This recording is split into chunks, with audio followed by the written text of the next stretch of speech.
High বন্ধুরা, আজকে বার হলাম পূজার শপিং করতে। তো দেখো চলে এসেছি স্টেশনে। ট্রেনটা আজকে একটু লেট আছে। আর ধ্রুব খুবই দুষ্টুমি করছে, ও দাঁড়াতে চাইছে না। আজকে অনেকটাই রৌদ্র গরমও পড়ছে, সেটার নিচে দাঁড়িয়ে আছি, তাও দেখো প্রচণ্ড রৌদ্র। তো পূজার শপিং করব, মানে কাছাকাছি তো চলে এসেছে পূজা, মাত্র আর কয়েকটা দিন বাকি। সেই জন্য একটু ব্যস্ত হয়ে গেছি। আর বাড়িতে থাকলে মনে হচ্ছে যেন সব ভালো জিনিস বিক্রি হয়ে গেল। এটা আমার মনের মধ্যে বারবার হয়, কারোর হয় কি জানি না, মনে হয় যেন সব ভালো জিনিস বিক্রি হয়ে গেছে।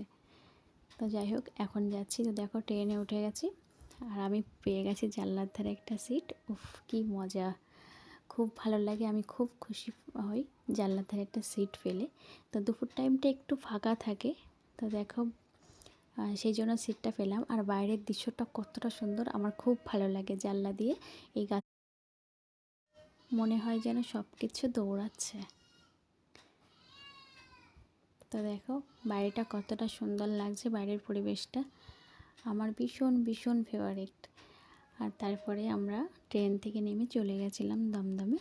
আর দেখো মেট্রো স্টেশনে, তো এখানে এসে একটু পাখার নিচে মানে একটু হাওয়া হচ্ছিলো, তাই ধ্রুব ওখানে দাঁড়িয়ে গেছে, ও একটু হাওয়া খাচ্ছিলো। আর সেই জন্য একটু লেট করলাম, যে পরের মেট্রো ধরবো, সেই জন্য এটা ছেড়ে দিলাম। তারপরে আমরা ওখান থেকে চলে গেছিলাম এক্সপ্ল্যানেড।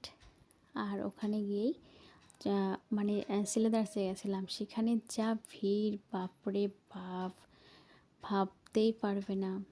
আগের বারে পুজোর কয়েকটা দিন আগে গেছিলাম, মহালয়ের পরে। কি বলবো, জুতো কিনতে পারিনি, বাড়িতে চলে এসেছিলাম। কিন্তু এবারে কিনতে পেরেছি, কিন্তু ভিড়টা দেখো গায়ে একটু।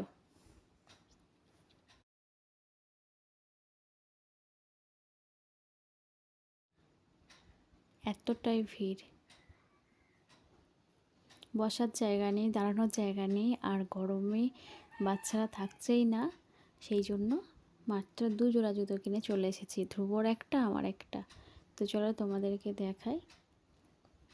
ভেবেছিলাম কয়েক জোড়া নেব, মানে কষ্ট করে যাচ্ছি এতটা দূর, কিন্তু পারলাম না ভিড়ের জন্য। তো দেখো এটা ধ্রুবর জন্য, আর আমার এইটা। তো কেমন হচ্ছে অবশ্যই জানিও। টাটা।